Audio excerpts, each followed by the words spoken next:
In a small, isolated village nestled between mountains and fertile fields, Marcos's life had always been a reflection of simplicity and wisdom that he had cultivated over the years.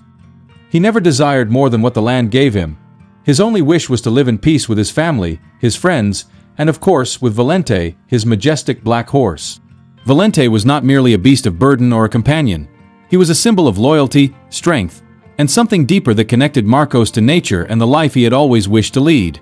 Every whinny of Valente, every movement of his body, seemed to understand Marcos's feelings with a clarity that words could not express. Marcos never had great ambitions. He loved his simple life, without haste, without chasing wealth or status. His hard work was its own reward.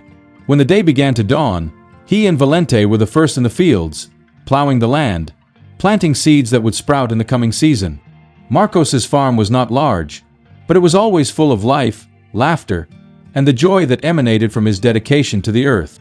He knew every corner of his farm, every tree, every plant. His relationship with nature was almost sacred, as if the land knew he cared for it with love. The village around his farm was full of simple people, workers who relied on agriculture to survive. However, not everyone shared the tranquil happiness of Marcos. Pedro, his neighbor, was a constant shadow in his life. Pedro, although older and more experienced in life, never knew how to deal with the challenges the land imposed. Over the years, he watched his farm deteriorate before his eyes. His crops didn't thrive, his animals were poorly cared for, and he couldn't find peace, not even in his own home. Unlike Marcos, who found joy in every sunrise, Pedro was consumed by envy and resentment. What troubled Pedro most was not just Marcos's success with the land, but the presence of Valente, the black horse, which seemed to personify everything he lacked: strength, beauty, majesty. Valente was a symbol of what Pedro wished to be, but could never achieve. The horse was imposing, its black coat shining in the sun, and its muscles seemed built for running across endless fields. Pedro would look at Valente and feel the pain of his own failure. The horse represented happiness, success, honor, everything Pedro did not possess. For years, Pedro tried to buy Valente. He offered large sums of money, land exchanges, and even other valuable animals. But Marcos always refused. "Valente is not for sale," he would say firmly. No matter the offer, the answer was always the same. To Marcos, Valente was more than property. He was his friend, his loyal companion. The idea of selling him was unthinkable. Their bond went beyond the material. It was a relationship of mutual respect and deep trust. But over time, Pedro's envy turned darker. He no longer just desired what Marcos had. He wanted to destroy him, or at least take what he considered to be his. He felt the world had never treated him fairly. So why should Marcos have everything he desired while Pedro lived a life of failure? And what could be more symbolic than taking Marcos's horse? It was the only thing that could give Pedro the feeling of victory he had never known. One dark, silent night, Pedro decided to act. He knew that Marcos often took Valente to the fields at night to rest the horse after a long day of work. Valente would delight in the cool night breeze while Marcos guided him down a secluded path away from the eyes of the village. This moment was precious to Marcos. It was when he and Valente were alone, in harmony with nature, far from the distractions of the world. But Pedro, consumed by rage and envy, set a deadly trap. He knew that Marcos would never suspect someone so close to him could commit such an act. Pedro set up a wire trap hidden among the bushes, designed to catch Valente's legs and bring him to his farm. The trap was set with precision, waiting for the right moment. The next morning, as the sun began to rise, Marcos prepared for another day of work with Valente. He had no idea that he was about to be tested in a way he could never have imagined. When he saw the horse, his smile was genuine, a reflection of the love and connection between them. Valente, with his shining eyes, whinnied enthusiastically, as if knowing the day would be another journey together. It was a ritual, a simple act, but filled with meaning. Marcos mounted him, and they began their walk through the fields. It was then that Valente began acting strangely. Marcos noticed that something was wrong. The horse was restless, his eyes darting nervously, his ears twitching back and forth. Worried, Marcos tried to calm him, but something was amiss. Valente never acted like this. The horse, always strong and steady, seemed to be warning his friend of some imminent danger. Suddenly, with an unexpected leap, Valente stumbled. His legs were caught in the trap. The metallic sound echoed through the fields, and Marcos's heart raced as he saw the horse fall. It was clear, someone had set the trap with malicious intent.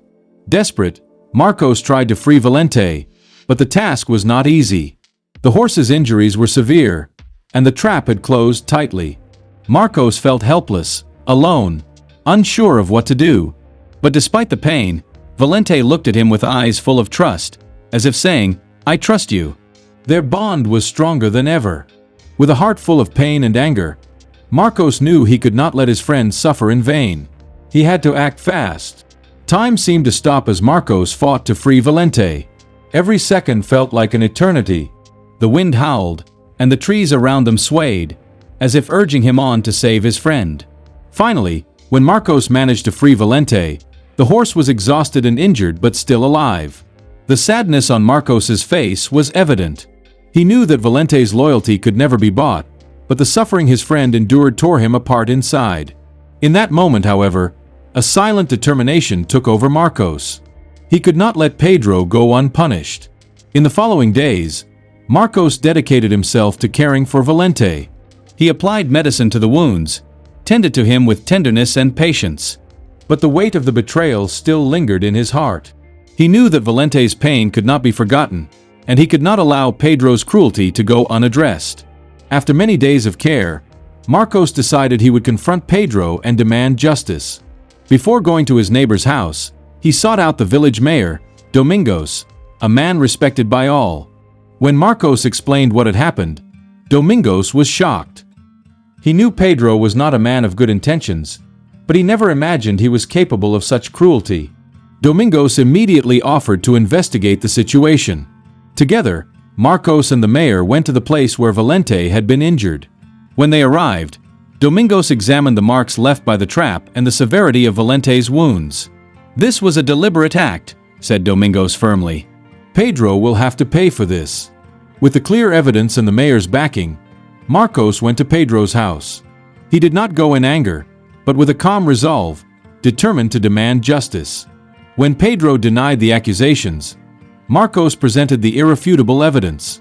Pedro, with no way to escape, tried to defend himself, but the weight of the truth was against him. Soon, the entire village knew what Pedro had done.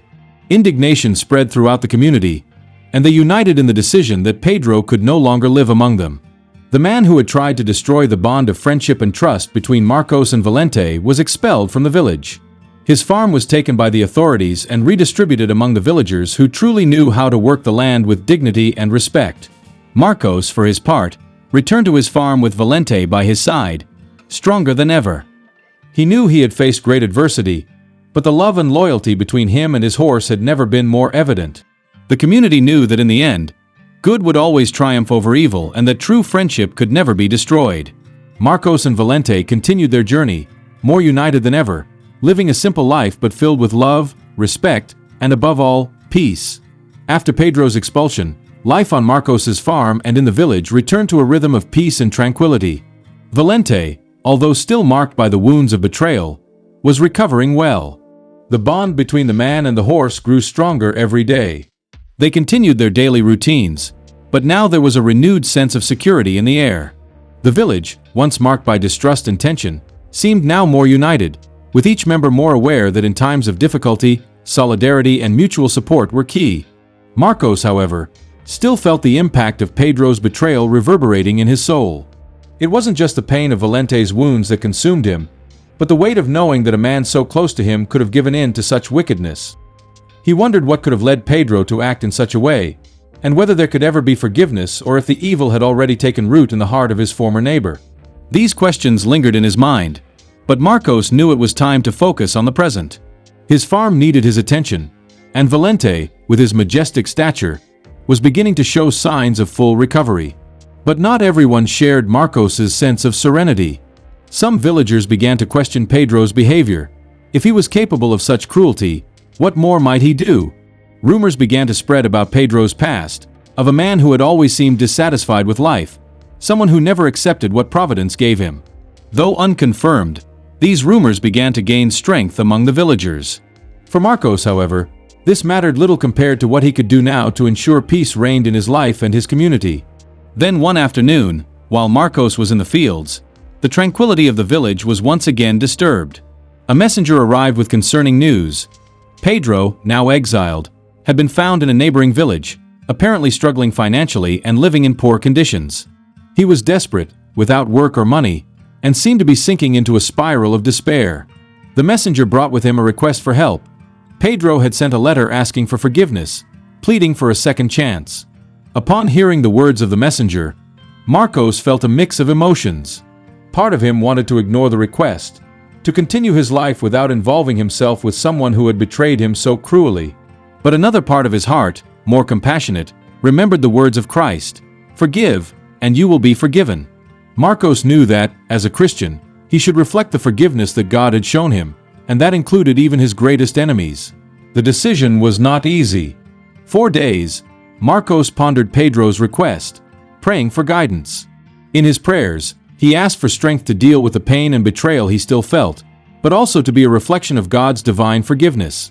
He knew it wouldn't be easy, but he also knew that forgiveness was one of the greatest virtues a person could cultivate. He who is forgiven much loves much, he thought, as Valente looked out at the horizon, as if sensing the internal struggle of his friend. Finally, Marcos made a decision. He could not ignore Pedro's request, nor could he let bitterness take over his heart. He had to give Pedro a second chance, just as Christ had given a second chance to all of us. Marcos went to the neighboring village where Pedro was living, determined to confront the man who, in some way, still held a place in his heart. When Marcos arrived at Pedro's house, he found him in a deplorable state. The man who had once been arrogant and proud now seemed defeated, hopeless. His eyes were tired, and his face was that of someone who no longer knew what to expect from life. The humility with which Pedro received him was the first sign that perhaps he had learned something. "I know what I did," Pedro said, his voice trembling. "I don't know what went through my mind in those days. I wanted to destroy what you had because the pain inside me was so great that I didn't know how to deal with it. My envy, my anger, it all blinded me. But now I see the truth. I see how wrong I was. I ask with all my heart that you forgive me." Marcos remained silent for a moment, watching Pedro, who was now genuinely remorseful. The words of Christ once again echoed in his mind, and he knew he was facing a difficult but necessary decision. He took a deep breath, and with a softness that surprised even himself, he spoke. "Pedro, you did me much harm. You harmed Valente. You harmed all of us. But I understand that repentance is the first step toward true transformation. I forgive you, Pedro. May God forgive you as well." Pedro, visibly moved, fell to his knees before Marcos. Tears of remorse rolled down his face. He knew he could never undo the wrongs he had done, but at least he could try to do good from that moment forward. Marcos helped him to his feet, and together they walked back to the village. In the following days, Pedro began to slowly rebuild his life. With the help of the community, he started working on Marcos's farm, helping with the tasks and learning to care for the land with more respect and dedication. The process of reconciliation was long and difficult, but over time, Pedro showed everyone that he had indeed changed. He was no longer the proud and envious man who had tried to destroy Marcos's life, but someone who now knew the value of humility, patience, and above all, forgiveness. Valente, for his part, continued to be the symbol of the friendship and loyalty that Marcos had always valued. Together, they faced the challenges of life with courage and faith, always remembering that even in times of pain, love and forgiveness can transform even the hardest hearts. Marcos's and Pedro's lives, now transformed by the power of forgiveness, seemed to follow a new path. The village, once marked by distrust and betrayal, now seemed more united, with each person learning to value the bonds of love and brotherhood that united them. But as always, peace is never permanent, and new challenges began to arise, threatening the tranquility they had worked so hard to achieve. Valente, who had recovered well after Pedro's assault, now seemed to be in a phase of maturity. He was more than just a working horse to Marcos. Valente had become his loyal friend, his battle partner in difficult times, and the symbol of endurance in moments of pain. It was with Valente that Marcos rode out to the cultivation fields, galloping across the hills, and it was with Valente that he returned at the end of a long day, tired but grateful for his constant presence. The next morning brought a sense of renewal for everyone. The children played in the fields, the stream continued to flow, and as the villagers rebuilt their homes and crops, they were also rebuilding their spiritual lives. Each gesture, each smile, each step in their work was a declaration of trust in God and a reminder that even in adversity, hope never dies. And so, the story of Valente, Marcos, and Pedro intertwined with the history of the village. It was no longer a story of struggling against adversity but a story of faith, overcoming, and renewal. A story that would continue to be told for generations, reminding everyone that even in the fire of life, there is always a new opportunity to begin again, a chance to rise stronger, more united, and more trusting in God. The fight and the hope will always be present, but as Marcos learned, everything is possible for those who believe.